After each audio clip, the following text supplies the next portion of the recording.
right. Well, hello everyone. My name's Kalani. I work on the events team here. On behalf of the bookstore, I want to thank you guys so much for coming out tonight and supporting our bookstore here on a Friday night. It is because of your continued interest, support, and your purchasing of books that allow us to continue with events like this. So we thank you so much for coming, and we do urge you to please buy Nathan and Susanna's books. It is the event season, or the holiday season, I should say, and their books make excellent, excellent gifts. We have plenty of copies available here on the counter. Next to the books, I've also set aside some of our calendar of events for the rest of December. Tonight is actually the second to the last event for the calendar year 2019. But we have a lot of other great stuff going on, so please take a look at those calendars. And we shall begin. So tonight we are very excited to be welcoming this special event with two authors here from Seattle, Nathan Vass and Susanna Ryan. I've actually read both of their books. They are both fantastic books. This is an event that I personally have wanted to really have here because of how fantastic the books are and how great it is to see their unique perspectives. And it's very awesome to see you all out here tonight in support of this book.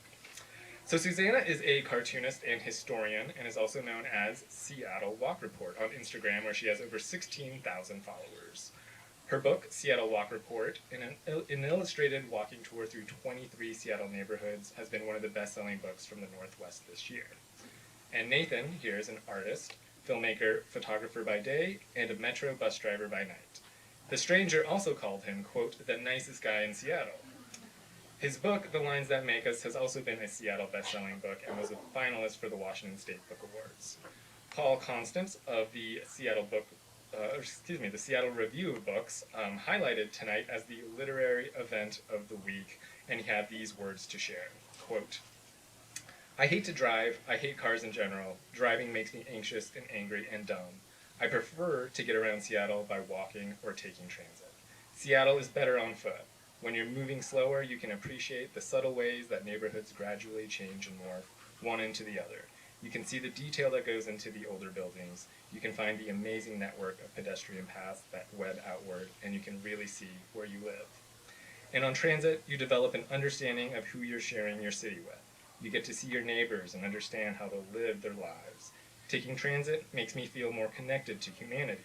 We're all going somewhere, and the vast majority of us are good and decent people who will give up a seat for others who need it. This is why I loved both these books. Vass's impeccably designed volume collects slice-of-life stories, observations about the changing city, and deeper thoughts about humanity and art.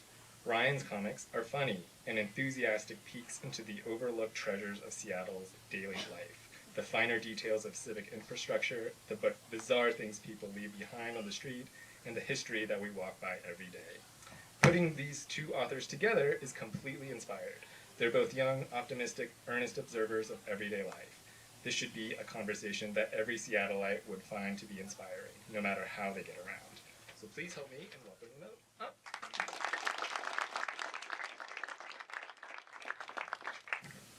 I like standing. We're going to see if this works. If I stand for a bit. Okay, hello everyone. Thank you so much for being here. Very briefly in terms of structure, I'm going to talk for a little bit about my stuff. Susanna's then going to talk for a little bit about her stuff. Then we're going to talk to each other about each other's stuff. We're going to open it up for Q&A, and it's going to be fantastic. Can you hear me? Yes. Great. To start off, just a huge thank you to Kalani and Molly and Tom and Sam and anyone else who ever had anything to do with the making of this event, especially Susanna Ryan being here. Tonight I feel a little bit more like a fan than a presenter because I'm excited to see what she's going to share. I don't know what she's going to share, and I'm looking forward to it. For myself, in doing these book talks, I'm trying to do a thing where I don't repeat myself from talk to talk so that these events continue to be exciting for you guys to show up to. Tonight, I'd like to focus on how these stories get made and just invite you guys into the process of what that journey looks like. This is one of the first times I wrote something down in a bus driving context. It's not the very first time that moment is detailed in the book, but what this is is my bus driver friend and colleague, Yared Metaforia, coming up to me at the end of a shift and saying to me, Nathan, I've been wanting to tell you something, which is my brother, whom I do not know, rides your bus semi-regularly. And he loves riding your bus so much that if he's standing at the bus stop and he's waiting for a completely different bus, and my bus shows up, he'll get on my bus and take it all the way to the end of the line and then figure out how to get back to wherever he's actually going. And the reason he loves being on my bus so much is that it gives him so much joy to watch me interacting with the folks, creating a friendly environment, saying hey to people. He would describe it to Yared as learning. He would watch me like waving at the other bus drivers and thinking, is that a requirement? Is this bus driver really for real? He's getting excited about wheelchair-bound passengers getting on the bus. I've never seen a bus driver get excited about that. And it filled him with this sort of invigorated sense of life and possibilities for the new generations and so on. It meant a lot to hear Yared telling me that. But I did not turn this into a blog story because it would just be too self-aggrandizing and ostentatious for me to write this post that's basically saying, this guy thinks I'm amazing. How amazing. So yeah, it's not on the website. But you can understand how that moment would have resonated for me on a personal level. So I wrote it down and just put it in my pocket for myself for later. That was the original intent behind writing down these stories. There was never the concept of the blog at the beginning, just saving these memories for myself. This is what a conversation looks like right after it's happened. So what happens is an amazing interaction takes place on the bus. Great. The minute they get off the bus, I'm hoping for a red light so I can start scribbling some of this stuff down. I'm just praying for a red light, please turn red and stay red so I can get down the dialogue. It's very easy to remember everything else, the situation, the context, and the framing. Dialogue is harder to remember. And I care a lot about getting it down accurately, and so I try to do my best, and the mechanics of how that is done is gone into a little further in the book. It's sort of a muscle habit that you can develop, as with any other specific memory type over time. This story hasn't been turned into a blog post yet, it just took place. The challenge, though, is when two amazing things happen on the same trip. Because how am I possibly going to remember both of them, especially the first one? And in searching for red lights here, I'm driving in the middle of the night. There are no red lights. It's Rainier Avenue, it's residential, there's nothing out there, and I'm just cruising, and I'm hoping for red lights. There aren't any. Those rush hour bus drivers are so lucky. But usually it's me trying to get to the terminal so that I can, get some of this stuff down.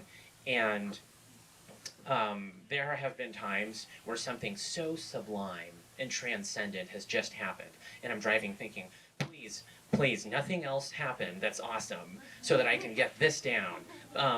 But of course, all the time it happens where multiple lovely things happen, and that is of course a good thing. It may not be great for the blog, but selfishly I enjoy experiencing those. I'm not always writing down blog stuff on transfers.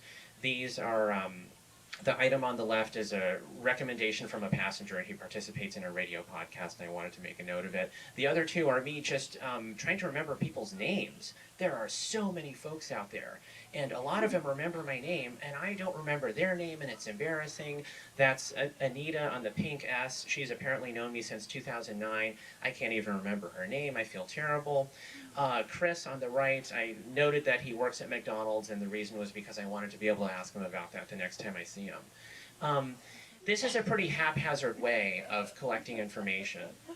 But it's kind of fun, writing things down on little scraps of paper, especially because it's the only method I have access to. Sometimes you need a lot of these to get down your story. It's a good thing I drive at night because the transfers are longer, there's more room to scribble. Those 3 orange X's in the middle, or actually the 4 orange X's, are all one narrative.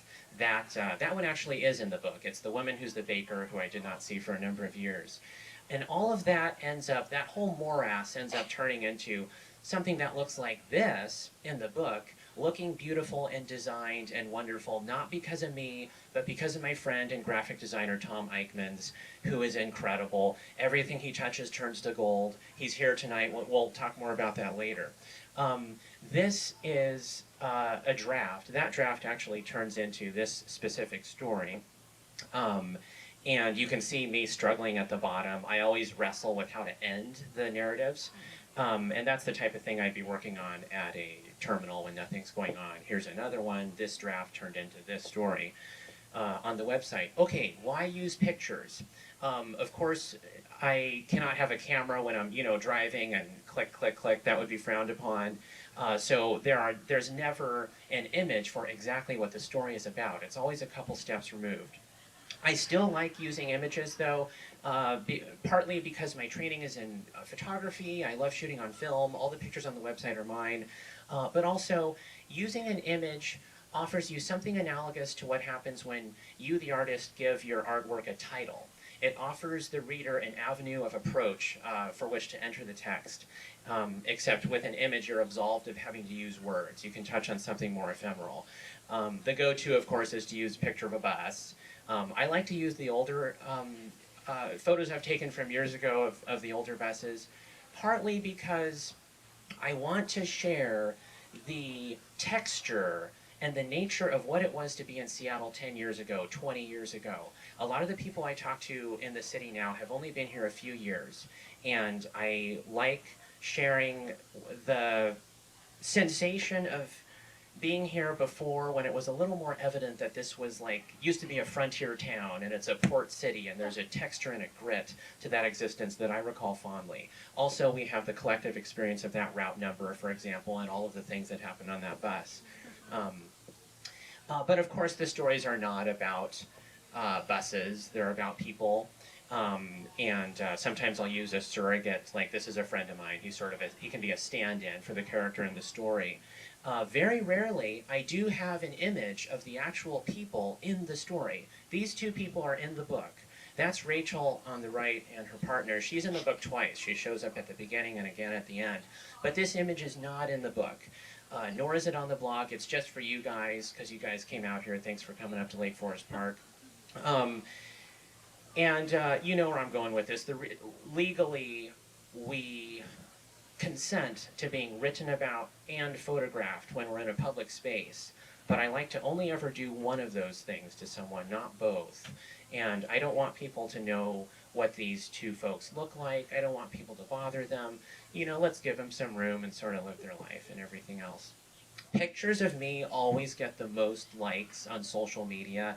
I have mixed feelings about this. I sort of want to share everything else besides my face. It's more interesting to me.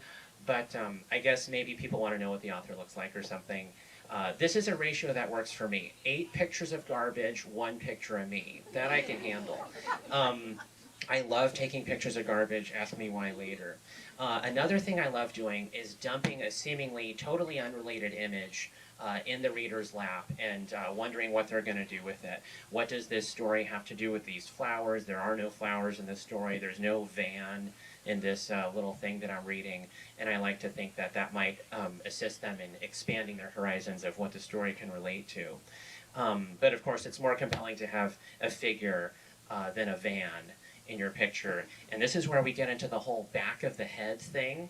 There's I've got this problem on the website where there's a million pictures of the backs of people's heads. It's just inexcusable, but it's so wonderful. I love the backs of people's heads photographically. Somebody should really get me to stop doing this. But the thing is, there's a sense of mystery. Obviously, we cannot see what the person's face looks like, but we can see what they're looking at. We're privy to their experience a little, and there's a sense of mystery that's both more specific and more universal, and that excites me. Also, I imagine that the reader is going to be able to divine that the person in the image is not the same as the person that they're reading about in the story. And what excites me about that is that they'll assume that there's some sort of commonality. And so much of my work is about finding common ground between disparate people. You can always find some sort of something to agree with. We both hate bed bugs. Great. You know, things like that. But sometimes it's better to just use a picture of here's almost exactly where the story took place. That's the little turn I was making in my little bus. That's the time of day it was, and that's what I looked like. I'd like to take a very brief moment to read to you the story that this image links from. It's just a one-page story, if I may. So give me a hot second while I get this out. And hopefully stop talking so fast. I'm trying to get all this information out I want to share with you. Okay. There we are. 3rd and Prefontaine Place, northbound. It's actually about a block and a half north of the image. 3rd and Prefontaine. Nobody's first idea of a safe place to wait for a bus at night. You know the terrain, the way the little things all add up.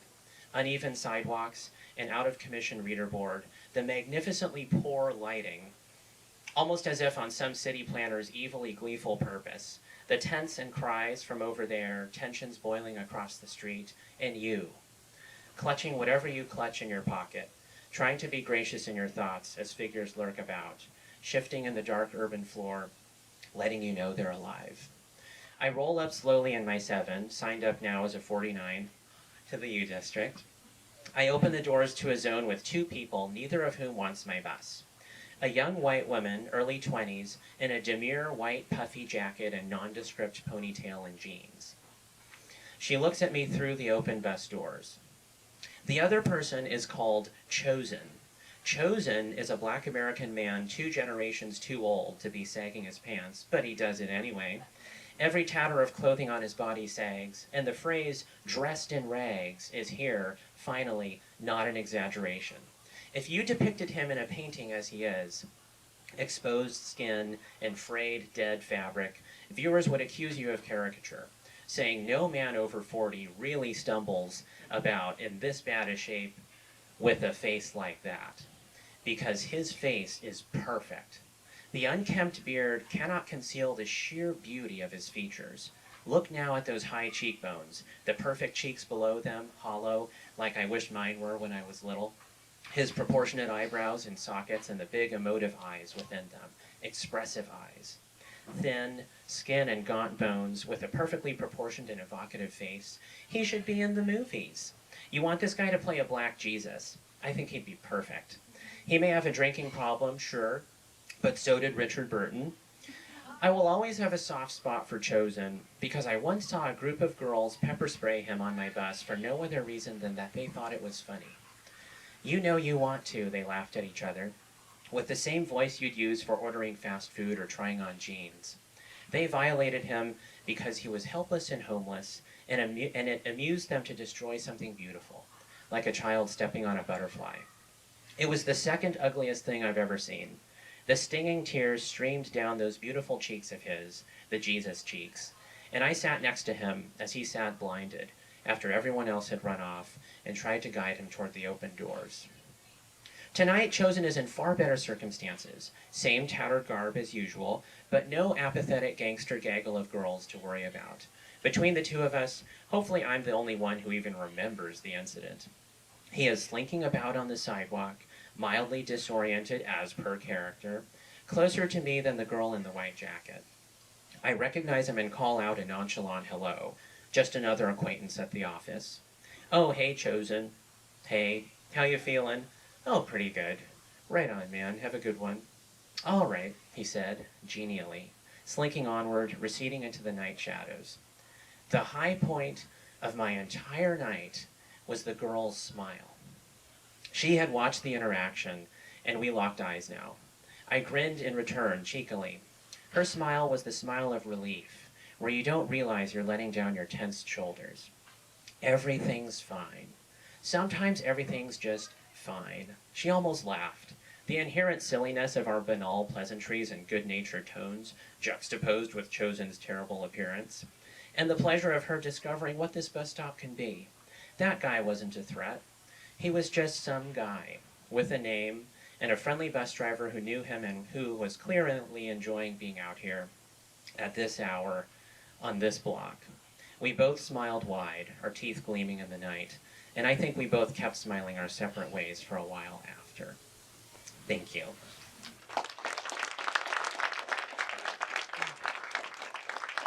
And now it's time for the one and only. Hello. It's really great to see all of you. Ooh, I think I'm going to use this mic instead. How's that? Hello, can you all hear me? In the back? In the front? Excellent. Well, thank you so much for being here this evening, and thank you to Third Place Books for coming up with this event. I am just so excited. When I was asked about doing this event, my answer was an immediate all caps yes. Because to be completely honest, this entire time Seattle Walk Report has just been an extremely elaborate multi-year scheme to get Nathan's phone number. And I'm happy to report, mission accomplished. Thank you. I'm going to stop making the comic tonight. Anyway, hello, my name is Susanna Ryan, and I am the creator of an Instagram comic series called Seattle Walk Report, documenting the sights and sounds of my long walks through the city. In August, I released my first book, Seattle Walk Report, an illustrated walking tour through 23 Seattle neighborhoods. When I'm not taking long walks or making comics about them, I work for the Seattle Public Library. I have worked for the library since 2010, and it is definitely my pride and joy. In case you're not familiar with Seattle Walk Report, I take notes and collect data as I walk around the city, and then use those notes to make a comic. Here's an example from a 30-mile walk I took this summer from Seattle to Bellevue via Lake Forest Park, Kenmore, and Kirkland. Actually, during this walk, I stopped in here to use the restroom, and I'm eternally grateful. It's so hard to find restrooms. I was so relieved. Thank you so much, Third Place Books. On this particular walk, I heard "On Your Left" 35 times on the Burt Gilman Trail. I got 8 pebbles in my shoe, and I saw a snake in Kenmore. It was very exciting. Not all of my walks are quite so intense, though. Sometimes I just kind of wander around. So here's another recent example from a 1.5 mile long walk I took around the Seattle Center and Lower Queen Anne a couple months ago. I saw 4 zip ties. It was really heady stuff. Since 2017, when I started walking and making this comic, I have walked over 5,000 miles in Seattle and the surrounding areas. And whether I'm in Lake City or the Rainier Valley or Ballard or Bellevue, I'm constantly dazzled by the sheer number of incredible and mundane and weird and wonderful things that surround us every single day. A couple of years ago, if I had heard my future self say, "I have walked over 5,000 miles," or "I am constantly dazzled by the sheer volume of wonderful things all around us," I would be like, is she okay? Do we need to have an intervention? Is she in a cult? Something is seriously wrong here. Even a few years ago, it would take me all day to muster up the enthusiasm to walk a half mile to the grocery store up the street from my Capitol Hill apartment. There's trash, there's hills, there are people with clipboards wanting me to give away my firstborn. It's just not for me, I thought. And I'll be dazzled by the wonderful things all around us when I'm dead because I have stuff to do. Thank you very much. But out of the blue one day, I just decided to leave my apartment without a destination in mind. And with a single step out the front door, it all clicked. In a Capitol Hill park that I had lived blocks away from for 7 years but never knew existed, I saw a Tamagotchi hanging on a tree branch. It was magic. A pile of goldfish crackers was no longer just random litter. It was a tasty little sidewalk mystery waiting to be unraveled. And also random litter, but also a tasty mystery. I was completely hooked.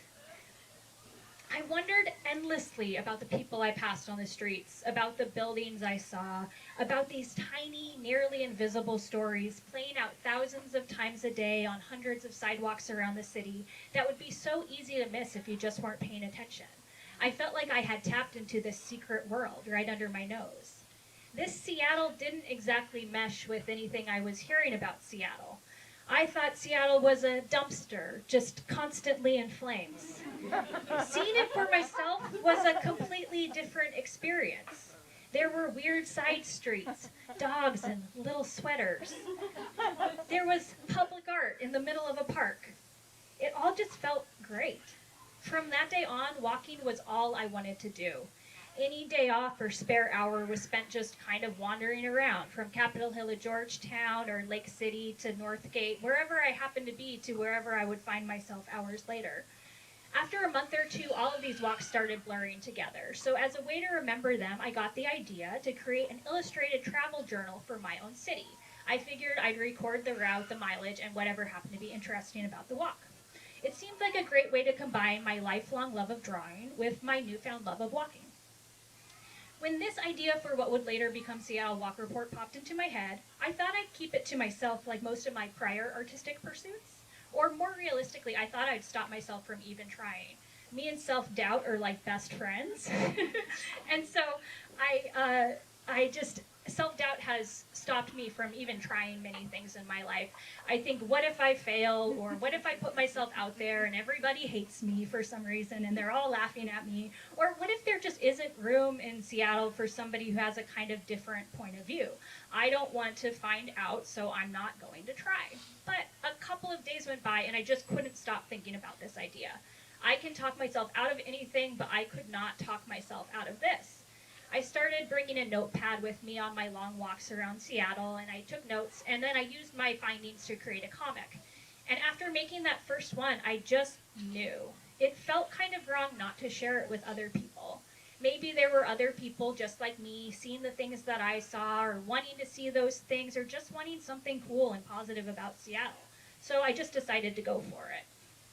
This was one of the earlier installments of Seattle Walk Report on Instagram, featuring a walk around Capitol Hill. I saw 5 free couches, one person on a solo wheel almost get hit by a bus because they blew through an intersection while taking a selfie, and I got to pet a beautiful corgi. The whole project just kind of grew from there. As I kept walking and kept making the comic and posting on Instagram, my audience just sort of found me. And I continued to fall more and more in love with Seattle.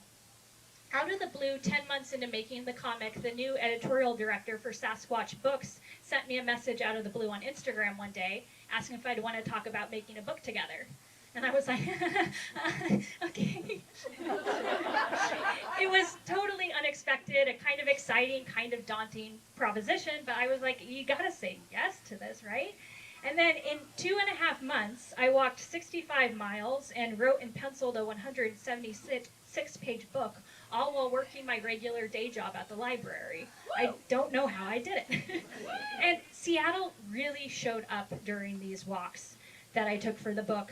I saw a real-life Ballard beaver in Golden Gardens. In the Central District, I saw a Safeway basket with one clog inside, which would have been completely exciting on its own, but then 7 blocks later, I saw the other clog. Magic is everywhere. Oh my God. In the International District, I saw a dog using a human drinking fountain. There were these 2 beautiful buildings that I had never taken the time to appreciate in Fremont. So many fire hydrants in Finney Ridge. And I found $1 under a tree in Rainier Beach. Thank you. So I get asked a lot about what the process is like for creating these comics. Do I draw as I go? Do I take notes? Do I take pictures? What happens? So let me show you a little bit about how I go from walk to comic using some of the pages in the book. Here's a page from the book section on downtown featuring the Central Library. On my way here, I also realized that I'm wearing my Central Library shirt, so I look like a real mega fan over here. I love drawing the Central Library. It's super easy. No tears were shed during the drawing of this page.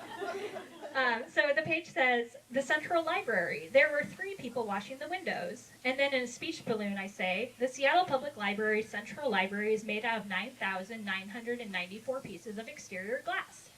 I thought about making 9,994 tallies on this page, but I thought that the copy editor would kill me more than she already wanted to. I happened to take this walk on a day when the windows were being washed, and you can sort of make out the people in this very zoomed-in photo I took, kind of terrifying. On the right, you'll see my draft of the page. Typically when I begin walking and I see something somewhat notable, I'll make a mental note of it. So like here, I was seeing some petitioners on the sidewalk, and I was like, oh, that's kind of interesting. If I then see more than one of those things, then I'll officially start a tally. And sometimes more interesting stuff comes up along the way, so then I forget about the old tally. It's just kind of a process of seeing what rises to the top. Obviously, if it's something super exciting, like a little balloon animal dog, that thing's going in there right away. It doesn't matter. So here we go. So this is from the draft version to final version. And then here's a page that was developed in a slightly different way. It shows Canton Alley and Maynard Alley in the Chinatown International District. In a speech balloon, I say, Canton Alley and Maynard Alley were the first two officially named alleys in Seattle. Even now, very few Seattle alleys have names. Here are photos I took of the alleys during my walk. I knew I wanted to include these in the book because I love alleys, but to give the page a little bit more oomph than just drawings of two alleys, I decided I needed to do some research. So I went where I always go when I need fun facts about alleys. The library. Oh boy. Using the library's subscription to the Seattle Times Historical Database, I found this article from February 8th, 1964, titled Bilingual Signs Posted. In it, I learned that Canton Alley and Maynard Alley were given bilingual Chinese and English street signs in 1964, a full 50 years before a wider effort to install bilingual street signs names in the ID in 2014. I love the Seattle Times Historical Database. It's super fun. A lot of the random facts I gathered for the book were just me kind of typing in a term and then seeing when it first appeared in the Seattle Times, and sometimes you can get some interesting stories that way. It's what I normally do on a Friday night when I'm not doing this. Anyway, here's the process of the page from the pencil version to the final version, and I was able to include that bit about the signs under my drawing of the street signs. This page from the section on downtown is called The Wonderful World of Standpipes, and was built almost entirely from photos I took during the walk. It says, once you start noticing the dizzying array of standpipe styles on buildings around Seattle, nothing in your life will ever be the same. This is totally true. I highly recommend going for it the next free day you have. You will not believe your eyes. This page lists the location of each of those standpipes, and in the corner it says, I think there was one at the gum wall, but honestly, who can say? These are the photos of all the standpipes included on that page. They are just so cute. And now that the book is out, people actually send me unsolicited standpipe photos all the time. Like my phone is just like buzzing off the hook with standpipe photos. So I'm living the dream now. This is a page from the section covering my walk through Soto and Georgetown called The Evolution of Georgetown City Hall. It reads, from 1904 until 1910, Georgetown was a separate city from Seattle. As such, city officials built a city hall in 1909 to house various city departments. Today, the building is a treasured landmark that still serves the community. Like the alleys in the International District, I knew I wanted to include Georgetown City Hall in the book, but I wasn't quite sure how to do it. And so after some digging, I found old photos of the building in the Museum of History and Industry's digital collection and the library's digital collection. So here's the rough draft of the first panel next to a photo reference from Mohi from 1909. So this was the year that the building was built. And then here's the next one from 1925. This is another photo from Mohi. Part of this building was a branch of the Seattle Public Library at the time, which is super exciting. I then found this photo from 1966 in the library's collection showing the upper clock tower portion completely gone. I didn't know what happened, and I was kind of in a rush.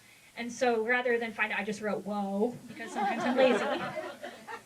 And then here's the final panel showing what the building looks like today. Unfortunately for me and my laziness, my editor wrote, what happened? She was on to me. Digging around, turned up the Georgetown City Hall's National Register of Historic Places nomination form from 1984. Part of the text reads, by 1943, the remaining portion of the tower was threatened by vibrations from the adjacent airfield. It was dismantled. So, mystery solved. So those pages are just a few examples of how I approach writing the book. It was primarily a combination of note-taking and photos and research and just kind of seeing what happened. And I just want to say, this is my last book event of the year, and maybe my last book event for forever. And this whole thing has just been so wonderful and so fantastic, and I couldn't be more grateful to be here today with all of you and to be here with Nathan, and it's just so great. So thank you, and yeah, woo!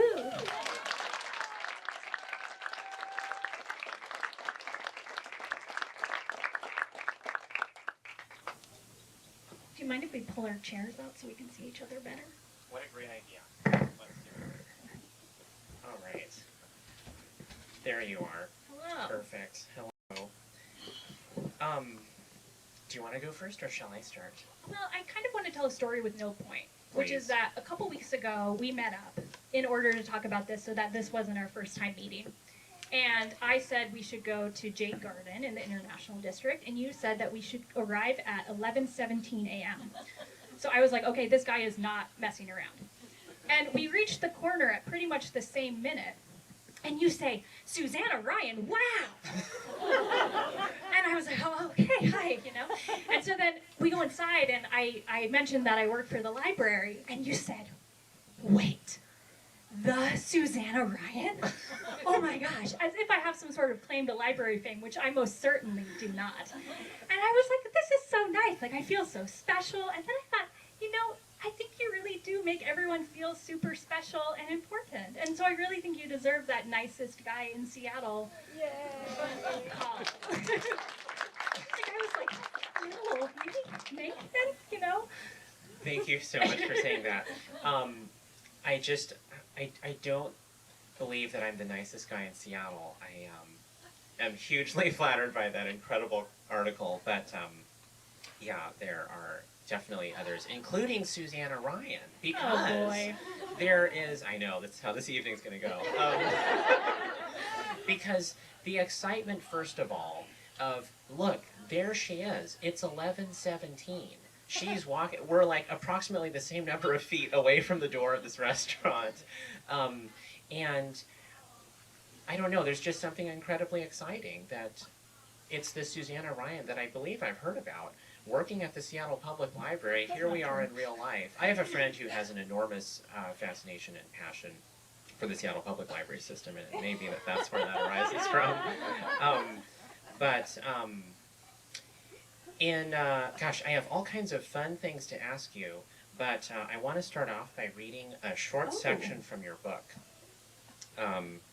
Slowing down and being open to possibility allowed me to see my city in a different way, and suddenly everything I saw, from sidewalk trash to tiny parks, seemed remarkable. Walking became my passion. I realized I didn't need money, a car, or a week off from work to see new and fabulous things. There was an entire world hiding in plain sight in my hometown. What impresses me so much, Susanna Ryan and everyone else, is that there seems to be a very considered intention of how you see, like how you choose to look at things. And what do you make of that? Well, it's funny because I really, I never really viewed myself as an optimistic person, and I would go so far as to say I wasn't really an optimistic person. I think there were certain things that excited me, but they didn't seem to excite other people, and so my whole life I just kind of felt like, I don't really know how this fits. And there was something about walking and slowing down and not having the distraction and not having a destination that you were trying to go to that just made everything feel a little bit different. It felt like so much of my life had been, okay, point A, point B, how do I get there? What's the fastest way to get there? And walking was completely different than that. And so I think it's just, it really came with walking, this optimistic kind of outlook. I actually have a related question for you. Please. Which is that you have a chapter of your book called Leave the Questions, about the young man who had just experienced the unexpected death of his friend. Indeed. And you write, optimism is being comfortable looking at truth even when it's negative. And I haven't heard that exact sentiment expressed before. Where did that come from? And have you always been an optimistic person, or has it just kind of grown with time? Okay, first of all, I love how well that question dovetails with what I just said. We have not rehearsed this at all. We don't know what each other's questions are. That was kind of amazing. Thank you. You're welcome. That perspective on optimism comes from my parents. And I was surprised to hear it as well, because it is not consistent with our normal definition of that word. But I really like it. It implies that the hope would be that you'd have, your worldview would have enough of a foundation, enough strength to sustain the travails and difficulties that we all encounter through life. This is something I think about a lot in driving the bus, because not all of my colleagues perceive this job as an amazing opportunity to, like, try to be a better person and be more patient and loving and love life. But I think if I just, it sort of comes naturally to me to do that, and it's reinforced all the time because I get confronted with things that would not be described as positive, and trying to think about how to wrestle with those. A number of colleagues of mine who have super negative attitudes probably didn't start out that way, and they were also probably the last people to notice that their attitude had shifted to such a degree. So when I'm out there and something on a scale of 1 to 10, with 10 being the most stressful or negative, happens to me, if it's a 1, I try to think about, okay, wait, why is this bothering me? How can I reframe how I think about it so that whenever it happens again, because whatever it is totally going to happen again, won't bother me then. And a lot of it is choosing how to think. Actually, it's kind of perfect that one of my photo theory professors is here, because I remember something from years ago that I still tell people. We were sitting around in photo theory at UW, and the professor came in and said, okay, now I'm going to tell you what to tell your parents when they ask you why they're spending all this expensive tuition on you to go to art school. And it's possible I'm misremembering this, but what I took away from that exchange was that the answer to that is,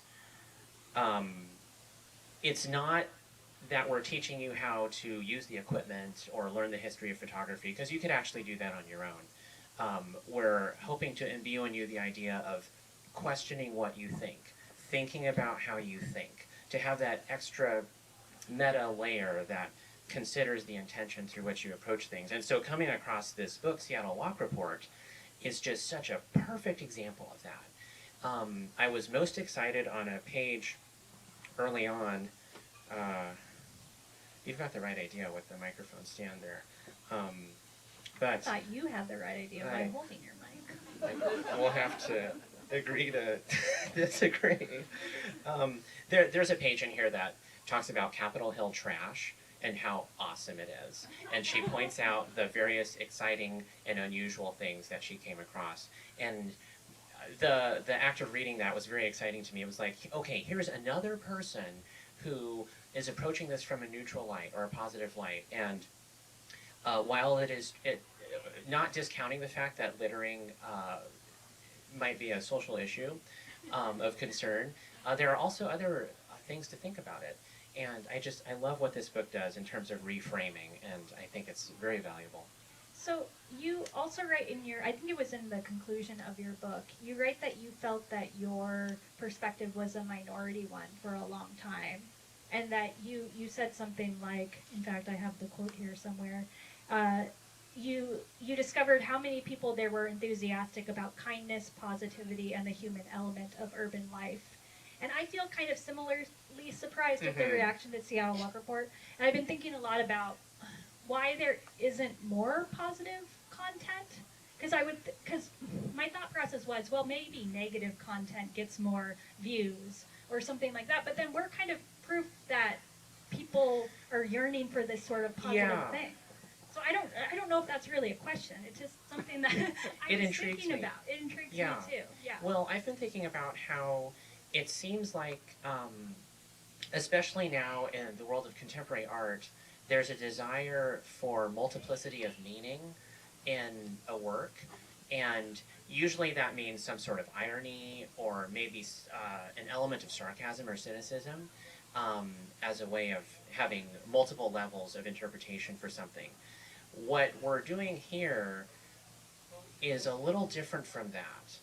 It's very sincere, and speaking for my own stuff, like what I'm writing about is exactly what I'm trying to express, and that's something that they tell you in screenwriting class, for example, to never do. You've got to say it without saying it, and maybe because it's so uncommon now, but it can feel refreshing to have something totally genuine. I remember watching the trailer for the Mr. Rogers documentary, and I was watching it thinking, oh no, they found out something awful about Mr. Rogers, and that's going to be the topic of this film. But actually, no, it's just about Mr. Rogers being a nice guy. There is no secondary layer of awfulness there, and there's an inspiration in that for me.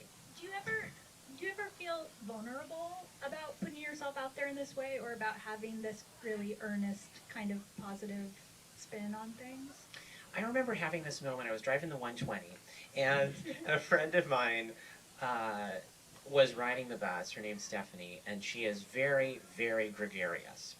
And we were speaking at very loud volume because we were excited about life.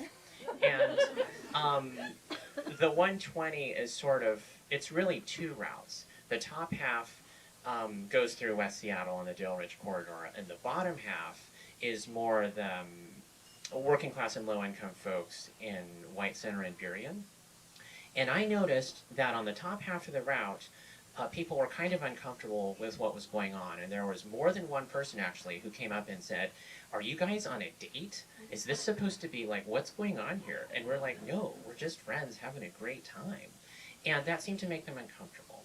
So on the next time Stephanie came and rode my bus, I said, "Okay, I don't want to get a complaint from some passenger saying, oh, the bus driver was talking too much. So how about for the first half of this trip as we go down through West Seattle, but before we get to White Center, let's be a little more like mellow."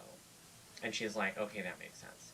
And so we do that, and then we get out to White Center, and Stephanie says, "Wasn't that awful? Censoring who we are? Holding back this enthusiasm?" And I thought, you know what? Yeah, it was. There's something so freeing about just going ahead and being yourself, regardless of what people are going to think, and sort of letting your freak flag fly, as it were. Now, I'm not sure what it says that being happy qualifies for letting your freak flag fly, but that's, you know, it is what it is. That's fantastic. So I found that with myself, what has caught my eye has changed with time. So the comic has kind of changed with time. Things that used to feel like, oh, this has to go in there, and now just kind of like, well, there's this other kind of more interesting thing going on. And you've been at this for a lot longer than I have. When did you start your blog? 2012? 2012, yeah. Has your interest changed with time, or your things that you write about? It totally has. What a great question, Susanna. Thank you. So, those early, if you go back and look at those early posts, a lot of them are about people being really nice to me, or me giving a free ride to someone, and someone saying that I am a good person, you know, and me finding a way to write about that in a way that isn't too, like, you know, like that thing I showed you on the presentation. I don't write about those things anymore. They continue to happen, but in those early times of writing the blog, I had never experienced that type of energy being thrown at me before, where people were so appreciative, and it was brand new and interesting. And now what's brand new and interesting are probing into some of these deeper things and having difficult conversations with people. For whatever reason, I've had a lot of conversations with African American men who have recently experienced deaths in the family and want to talk to someone about it. And finding someone that they can communicate with about matters that are pretty sensitive. And that is what I love ruminating on and writing about now. So yeah, it's definitely shifted. But I hope the blog continues to have a similar interest. Well, I thought your book had a nice arc to it, too. I read it when it first came out, and I remember at the time wondering about how you jumped around in time with these different stories, and they weren't sequential. And then I reread it for this, and I felt the arc a lot more than I did before, and good job. You did it. Thank you so much. I'm super thrilled to hear that about the arc, because there were some conversations when Tom and I were first making this book about what's really the focus here. If we keep the stories linear and sequence, that implies that the arc has more to do with me. If we throw things out of order, then the implication is that the arc has more to do with what's going on with the folks and something else that we're exploring. And what this book is really about is handling difficult things, thinking about grief, and ways of contemplating how life appears to sometimes have meaning and other times not have design, and wrestling with those things. And I like to think that that's the thing that keeps the stories going. In reference to your book, I love how, even though it's non-narrative, it manages to still be a page turner, and it doesn't have to do with gradually amping up the extremity of the things you're finding. It's not that the things she's counting get more and more outrageous, but there's some sort of yeah, that'll be the next one. There's some sort of consistency that really draws me in. I don't know how to explain it. Oh, thank you.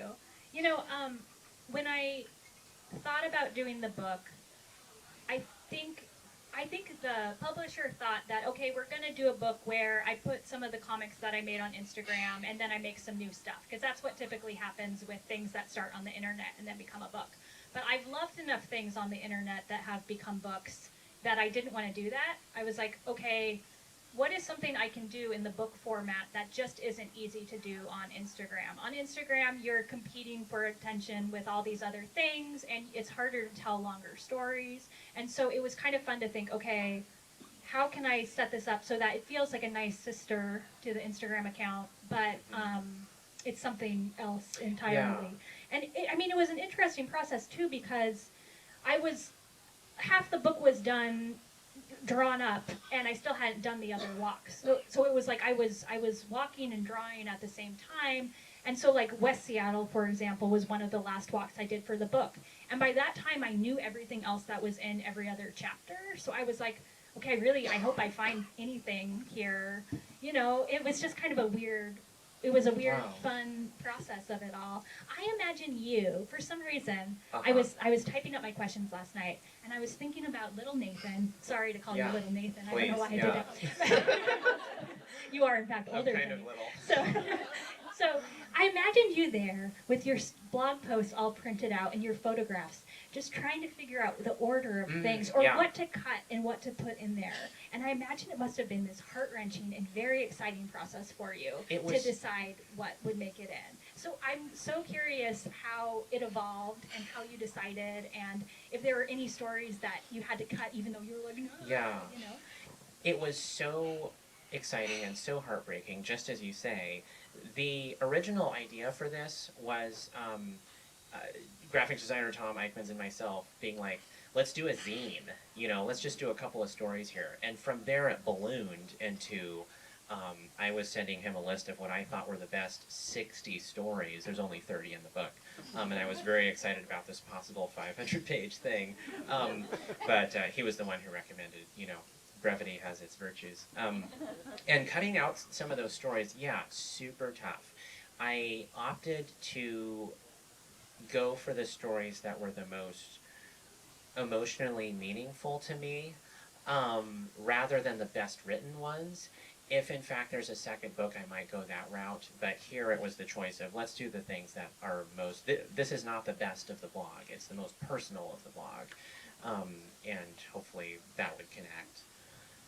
Yeah, and as far as linking them with pictures, a thing I didn't anticipate is inside the book, it's ambiguous as to whether the image refers to the story that you've just read or the one that's following it. On the blog, that's not ambiguous at all, but in the book, there was additional fun things to think about. Should we really be putting images in here in the first place? How important is that?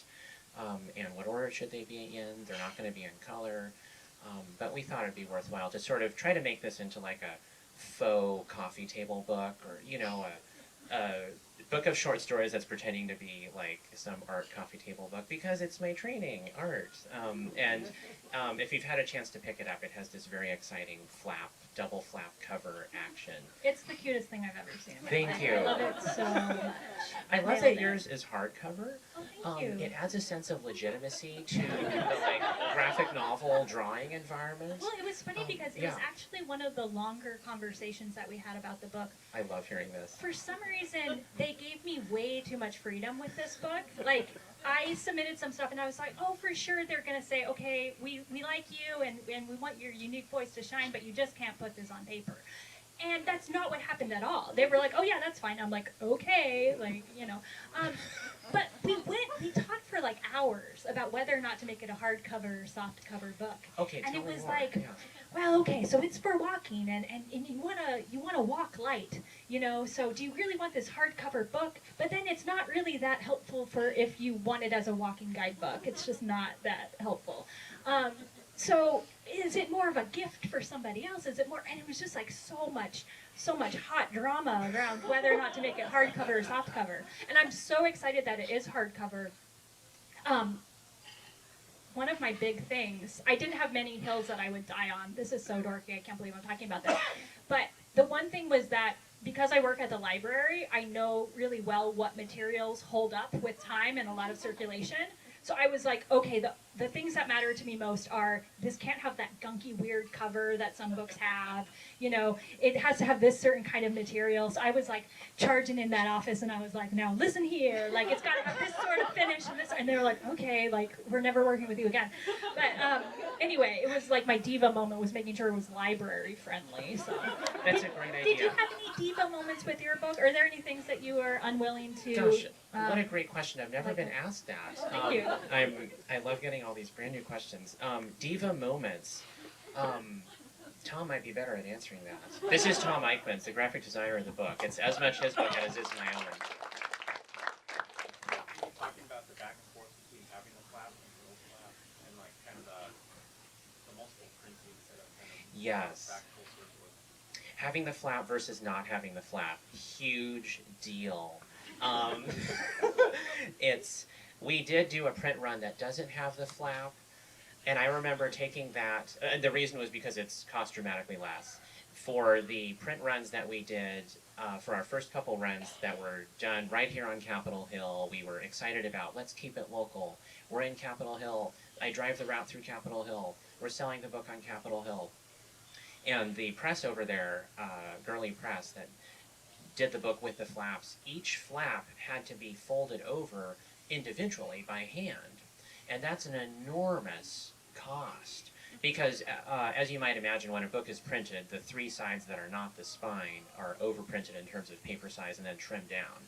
But you couldn't do that with this cover that needs to be folded over. So we then, to cut costs, made another print run that didn't have the flap. And I remember taking that box of books to Elliott Bay and the staff there opening up the book and just pretending to hide how sad they were and being unable to, of like, oh, you know, you sold out. And so we're really happy to have the flap back again. And this particular run of the book, this is either the fourth or the fifth, where it's sewn, the paper quality is lovely, all of this stuff. It's super meaningful to me. My dad works as a person who repairs books. And one of the last library systems that in the country that still does that is King County Library.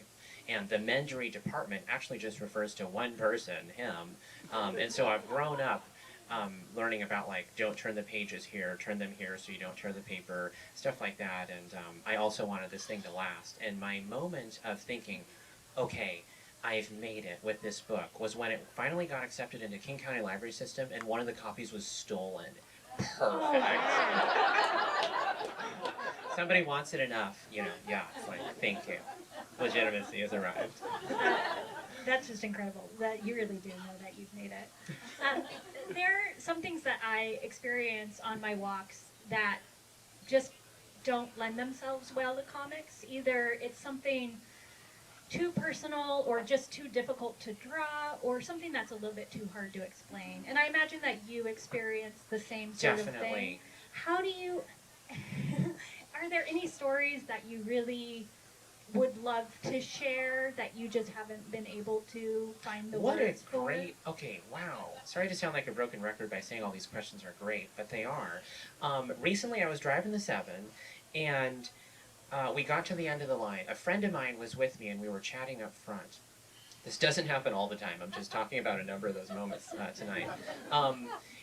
There was one other person on the bus who just continued sitting there, and he was a young man about my age who just kind of stared blankly at me. And I reminded him that this was the last stop and it's time for all of us to jump out. And that didn't appear to make any sense to him, and he just stayed there. And he did not appear to be inebriated or be under any sort of medical circumstance. He could understand me, but he just wouldn't leave the bus. And so I said to my friend, let's just get off the bus and continue hanging out, and maybe he'll just come off the bus too. He immediately, the moment I stepped off the bus, he immediately ran off and stood right next to me. I went across the street to use the metro bathroom, and he followed me and tried to come into the bathroom as well. When I walked back to the bus, he followed me back to the bus. He would not leave, and he wasn't doing anything illegal, and I felt sort of awkward calling the coordinator, who then sent Seattle police, who then showed up and was like, okay, what's going on here? You know, who's breaking the rules? And I was like, actually, nobody's breaking the rules. There's just this guy who keeps staring at me, who tries to be, you know, within a couple of feet of me at all times. And afterwards, when we finally resolved that by having Seattle police continue chatting with him off the bus while I surreptitiously snuck back onto my bus with my friend. It's very hard to sneak away with a bus. They take forever to turn on, and, you know, they're very slow. Not a good getaway vehicle. Afterwards, my friend asked me, well, okay, are you going to write it? Is that going on the blog? Are you going to write about it on the blog? And I actually said no. And the reason is because I don't understand what just happened. I don't know what that was. And sometimes I have to wait a long time before writing a story, if at all, especially for a negative incident, because I'm not going to be offering anything constructive if I just recount, here's a horrible thing that happened. I need to find a way to enter it and think about it. And sometimes that takes me a really long time. And I've noticed the blog is very helpful in being something that basically demands me to continue writing, and I appreciate it for that because it helps me process some of this stuff. Very good. Would you like to take some questions from the people? I would love to take some questions, but after asking you one more question. Oh, sure. I know. So, gosh, I have... Okay, two things really quickly. I just want to share this. This isn't really a question, but it's something I heard her say in a lecture given a little bit ago, where she says, where Susanna Ryan says, when your hobby becomes your job, you can run the risk of turning something you really love into kind of a slog that makes you a little queasy. I so agree. And I think it's very brave of you to do this book. And I'm wondering if you mentioned this is your last book tour, maybe ever. Do you plan to do more? You know, it's funny how when I was approached about making this book, I was like, okay, this is what I'm doing now. Like, when am I ever going to get this opportunity? I'm going to seize it, whatever. And I was so ready to just sign up for it. And now that I've gone through the whole process and know everything that goes into it, the thought of doing another book is kind of terrifying. It's not off the table at all. I feel so lucky to have a job, a day job that I love and that pays the bills, so that I don't have to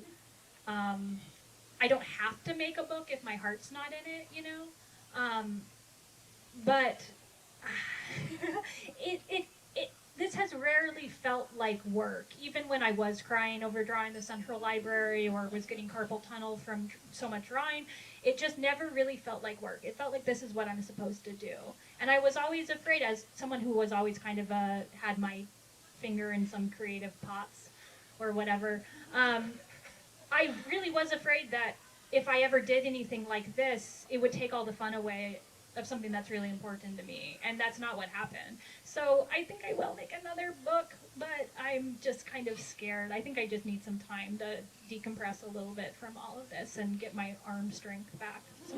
Well, I really appreciate the book and love what you've done in terms of, to me it's a guidebook not for Seattle, but for like how to see and how to exist, and it's very inspiring for me in that way.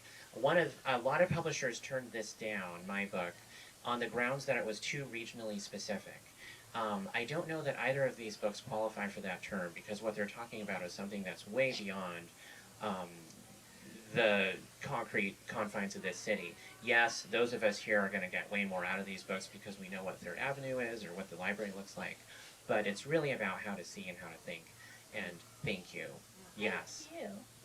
Yes. Okay. Questions? My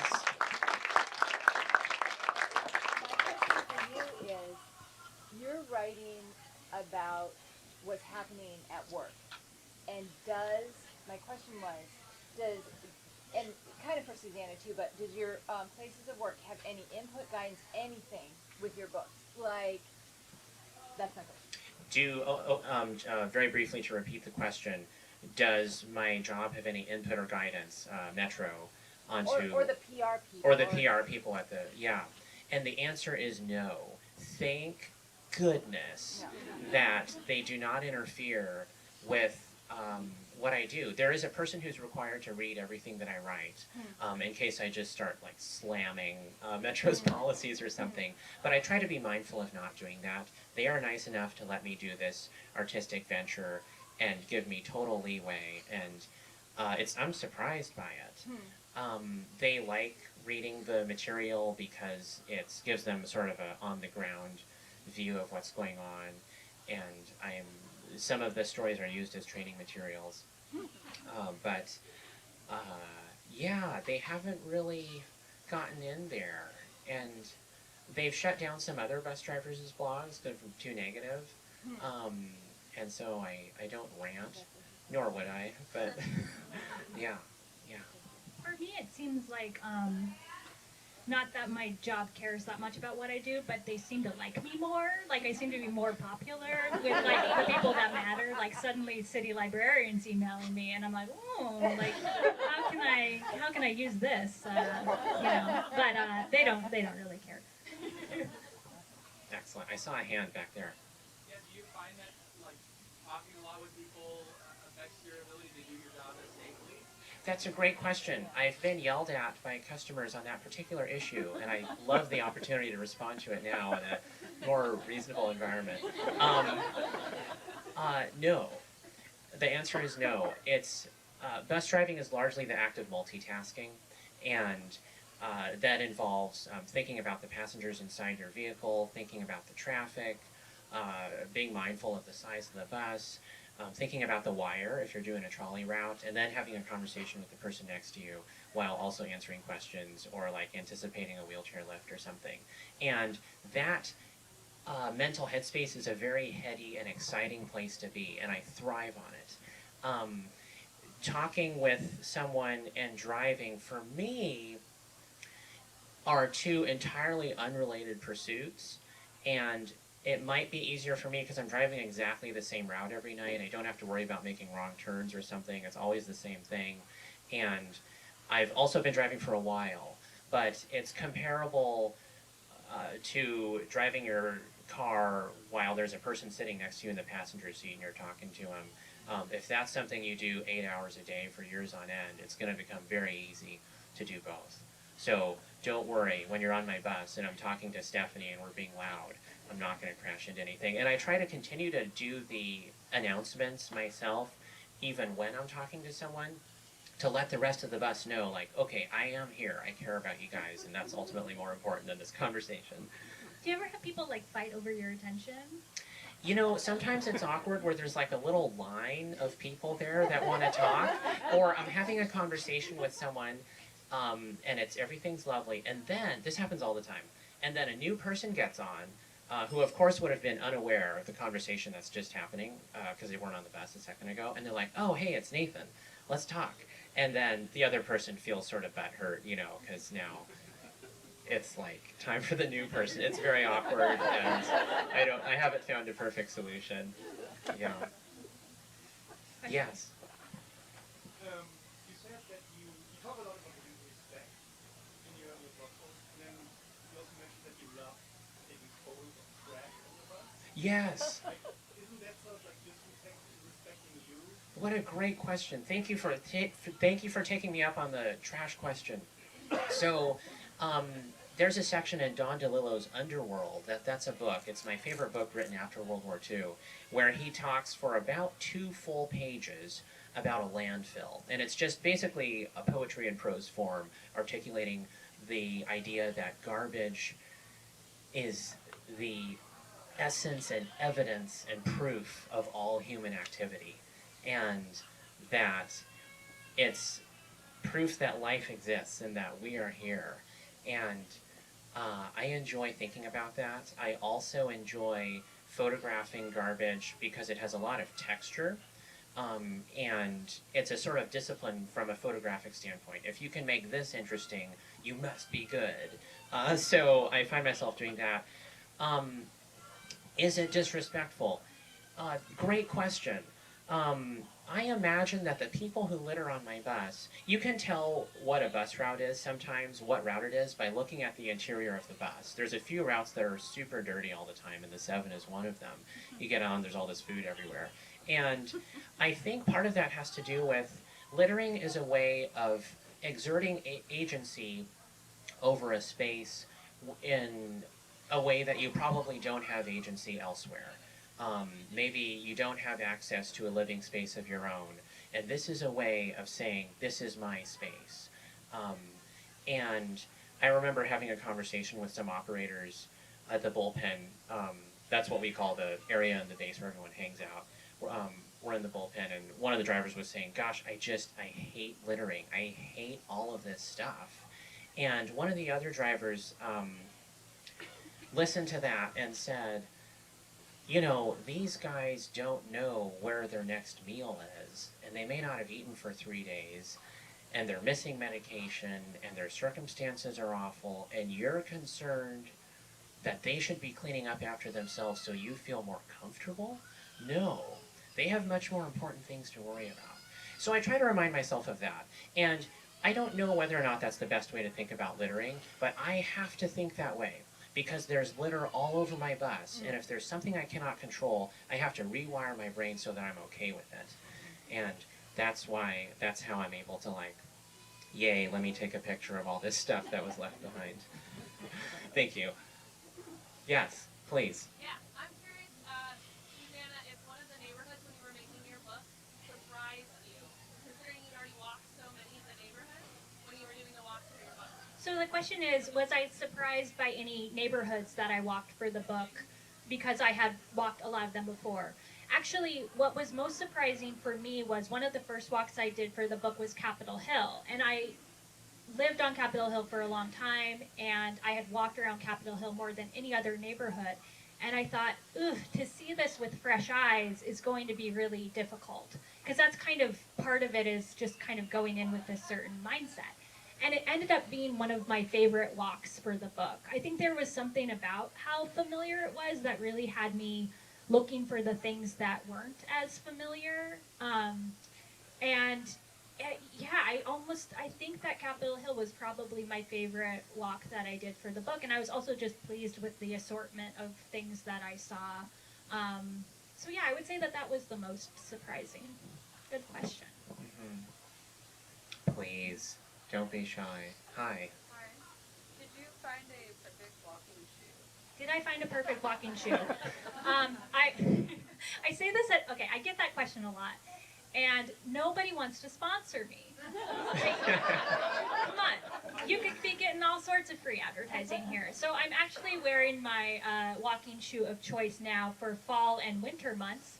They are called, they're Blundstone boots. And what I really like about them is that they are waterproof, which is great for walking, and they're super comfortable right out of the box. So it's like, why aren't they giving me money for this right now? They're definitely my favorite. I haven't found another shoe that quite compares to them. They're the perfect weight for a lot of walking. In the summer months and spring months, I find it's more about having a good pair of insoles. My insole brand of choice is Superfeet insoles. They're like twice as expensive as like your Rite Aid insoles, but they're definitely worth it. The best. The best, yeah. And I also recommend, there's a shoe store, come on, like, get on this. There's a shoe store on Capitol Hill called Fleet Feet.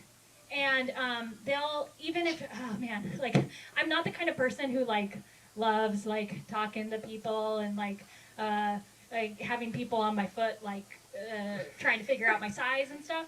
But if you can get over that mild anxiety, they're really, really wonderful. They'll like find the perfect shoe for you and your walk style and all these different things. So if you're ever in the market for a new pair of like more traditional sneaker type walking shoes, Fleet Feet on East Pike Street on Capitol Hill is definitely the place to go. Good to know. Hi. As you're walking, you talked a lot about what you're seeing and your observations, but how about interactions with other people walking?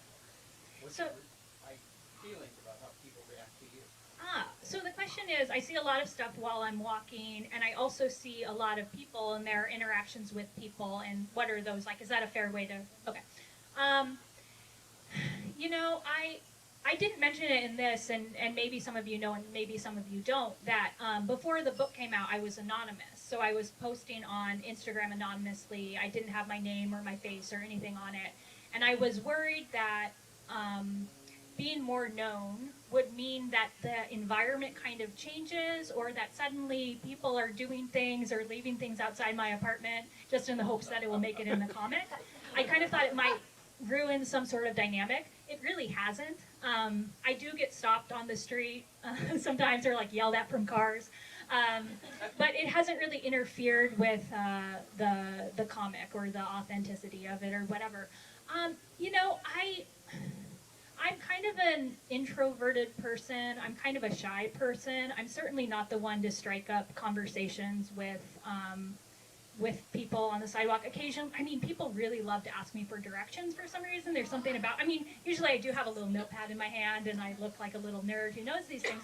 So I do get asked for directions a lot, and that seems to be my primary interaction with people.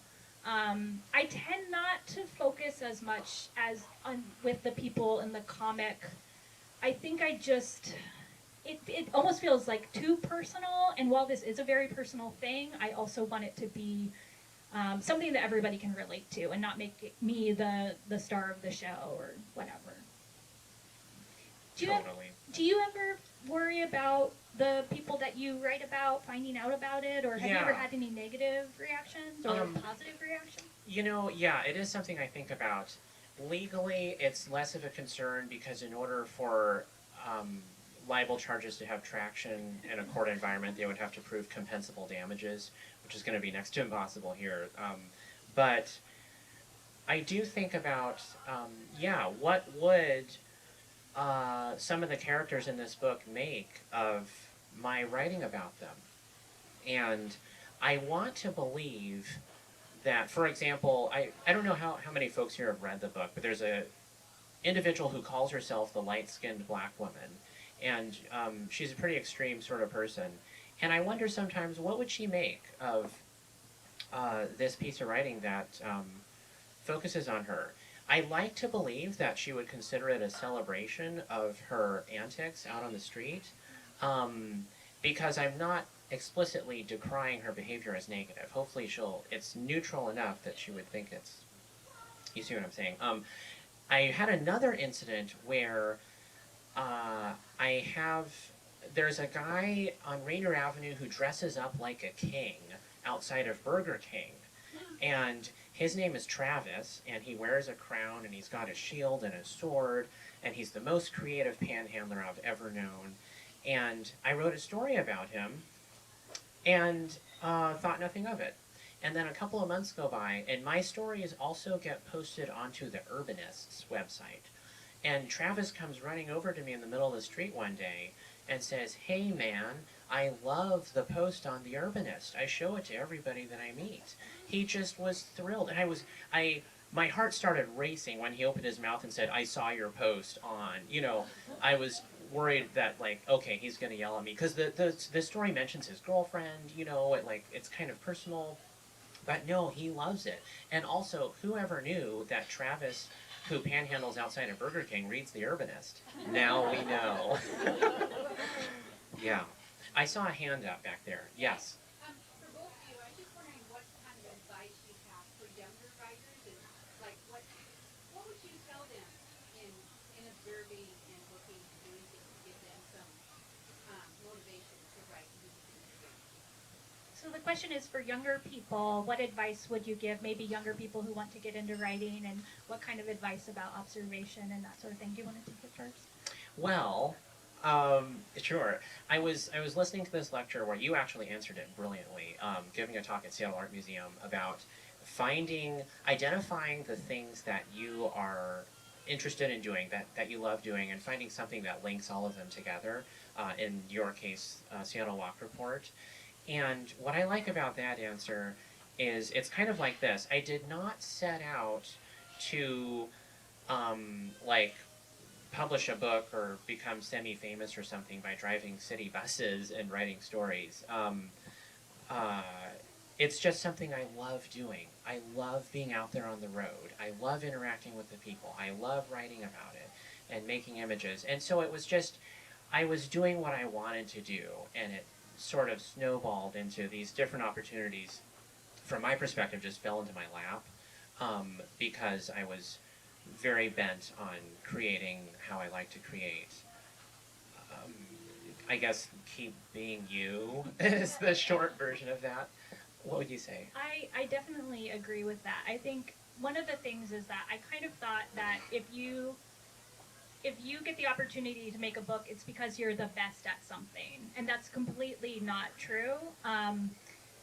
It sounds so corny, but you kind of have to be the best at being you. And that's taking whatever skills or passions or interests you have and kind of combining them to make something that only you could do. So like I in that presentation that you referenced, I said I'm not the best at drawing, and I'm not the best walker, and I'm not the best writer, but I'm the best at, or the person who knows the most about Seattle.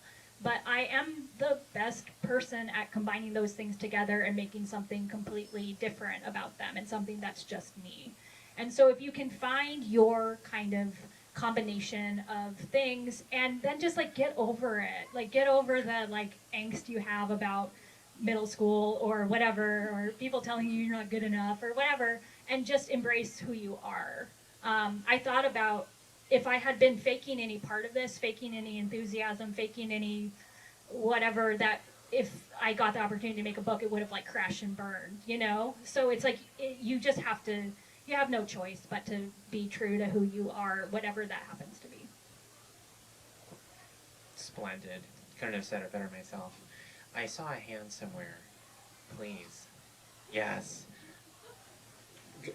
Go for it, yeah. I just wanted to know what you do at the library. Are you a librarian? The question is, what do I do at the library? Am I a librarian? No. I don't have the MLS degree, the library science information degree required to be a bona fide librarian. I'm kind of like close to where you can get without the degree. The thing is that like the difference is just like a couple more vacation days a year and a lot of student debt. So mostly I do like circulation stuff. I work at one of the branches. I don't work at the central library. So like signing people up for library cards or reader's advisory or just whatever, you know, oh, the pipe is broken, what are we going to do? You know, so it's kind of like wearing a bunch of different hats during the day. Actually, if you saw it during my one actual claim to library fame is that I did design a library card. That Ooh. fun card that came up on the screen. There was a Thank you. They had this staff contest in 2012. A levy had passed, and they're like, okay, we're going to get some exciting library cards. And all of them are going to be like stock photos, but then one will be a staff-designed card. And I read this, and I was like, okay, this is my life's work. Okay, so I submitted like 10 different designs. And then I heard from somebody who was on the selection committee, because there's a committee for everything at the library, that they got like 12 submissions, and 10 of them were mine. And so then they were like, and then we had to narrow it down to 3, and it was 3 of your designs, and we couldn't pick. I'm like, oh. So really my proudest accomplishment in life is that library card. So it's the one, it says fun on it. It has a kid reading a book. If you have a library card, it only costs $1 to get a replacement card. It will give you a new number, but everything else on your account will stay the same PIN number. Your holds will transfer over automatically. So I'm just saying, please. It's the least popular card. Show it again. I will. Yes. Susanna, Yes. Yes. when you're out on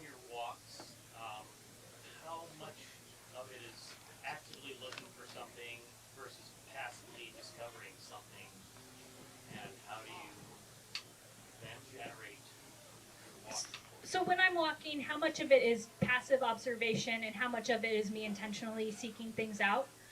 The approach that I had for the book was definitely a lot different than the approach that I had for my regular Instagram comic. Typically, the Instagram comics are like, okay, for some reason I need to be in South Park at 4 o'clock this afternoon, so I'm going to leave my house 5 hours early and wander there. So there's some sort of like, I have this destination. If I get material for a comic, that's great. If I don't, it was still a great walk. For the book, because I had such a short period of time and because I knew, okay, Capitol Hill, like, where do I want to go? I was a little bit more intentional about it. I took notes on everything because I just didn't know by the end of it what would rise to the top. So like, if I saw a paper cup on a fence, I was like, okay, I'm writing down that paper cup because I don't know, maybe in a couple blocks I'll see another paper cup and I'll be sad that I didn't write down that other paper cup. So, and that is one of the things in the Capitol Hill chapter is paper cups. So anyway, you just kind of don't know what's going to be the thing that rises to the top. So for the book, I was pretty intentional. I kind of thought ahead of time about if there was anywhere specific I wanted to go. So like I knew that I wanted to go to the Kabuta Gardens when I went to Rainier Beach just because I love it so much, and little things like that. So it was less meandering type walk and more intentional in that way. But typically it's less like, okay, I have to find this material for this Instagram comic that no one's paying me for, and more like, I'm just going to wander around and see what happens. Hi. Beautiful discussion. Thank you for both of you. And I don't want to put you on the spot. Okay. You're not going to be driving bus for the next 20 years. You're not going to be walking for the next 35 years, right? And clearly, you like what you're doing, and you write about it. That's great fun. What's next? Wow. What's next is the question. Do you want to go for it? Sure. Because I am curious. Yeah. Sorry. No, it's a good one to ask. I really genuinely love working at the library, and it's so nice to have health insurance and a steady paycheck and all these things that I feel like I would kind of be kind of silly to give that up. I've been able to achieve a pretty decent balance between work and pursuing the things that I want to pursue like this. It gives me a nice balance. And so while it does seem like I should be off, to get on the Mars trip or something like that, Mars walk report or something, I really like my job and I like my life, and I feel like I'm able to strike a good balance right now. And who knows, maybe when like MTV calls to do like the reality show version of Seattle Walk Report or something, maybe the dials will change a little bit. But I don't know, I'm just really happy. I love giving back to the people, and I love books, and I love all these things, and I just can't imagine giving that up. So, I don't know. We'll see. I love that you love what you're doing. For myself, I need to explain exactly how much I like this job. So, in my 6th grade elementary school yearbook, every student is asked, what's your favorite movie and your favorite type of food, and more importantly, what do you want to be when you grow up? This was in 1997 and 98, so everybody's favorite movie was Titanic. I listed a Charlie Chaplin movie that I liked because that's what my parents were showing me. But all of the girls wanted to be veterinarians, and all of the boys wanted to be either astronauts or millionaires. And I was looking through this not long ago, and I had forgotten what I wrote. And when I got to Nathan Vass at the very end of the yearbook, it says, a Metro bus driver. And I had no memory of writing that. And I get so much joy out of this. There's something that makes me really happy about doing this, like, if you can find something that works at the bottom of the ladder, it's a great place to be. You've got a lot more freedom than on the higher rungs up. You have less responsibility. You can go live your art life and do whatever you want and have a low profile. And it gives me a lot of joy. If they let me continue coming in for another, it would be 18 years driving buses, I'd be thrilled to. Having said that, I think when I ask little kids what they want to be when they grow up, I'm most impressed when they say, I don't know. I do not know what's going to happen to me 5 years from now. And so, what a terrific question. I'm going to be thinking about it. In terms of what's next, hopefully, 5 years ago, somebody asked me what I wanted to be doing in 5 years, and I said, more of the same but on a larger scale. And that's exactly what's happened. So, that's the answer I'll give for tonight. That's wonderful. I just want to say one quick thing. It's kind of self-indulgent, but I don't care. The 3 things that I remember wanting to be as a kid were a librarian, which I didn't know how to spell, and then I wanted to be I had this grand vision where I would be a dancer. I was not good at dancing, but I would paint while I danced.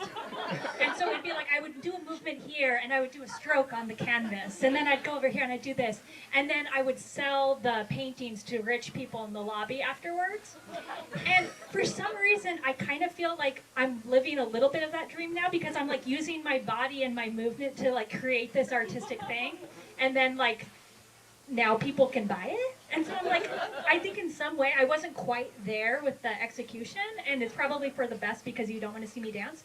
But yeah, it just feels kind of amazing how even though you don't know exactly how your life is going to shake out, or all these little things that you know you're anxious about, and then I don't know, sometimes things just work out in these really beautiful ways and are so you, and I don't know, it's just wonderful. It's just wonderful. That makes me want to add something that you made me think of while sharing that. I grew up in a Korean American household, and in Korean families, there's a tendency where you guys, all you kids need to go make tons of money. You all need to become bankers. And my mother is exactly the opposite of that. She's the black sheep of the family, the artist, you know, and she would overemphasize to me, growing up, you don't need to become a banker. I'm totally unconcerned with the status attachment that all of my siblings have. And if driving buses makes you happy, you should go do that. And I'm pretty sure they're the only parents who tried to like disencourage me from college. They were like, you're interested in filmmaking and buses. Neither of those require a degree. Do you really want to spend tens of thousands of dollars on school? And I did. And that's why I went to school. But yeah, if divorcing oneself from the status element offers a lot of freedom. It just makes me happy to be out there. Yay. Yay. Anybody else? Any questions? Anything? Hi.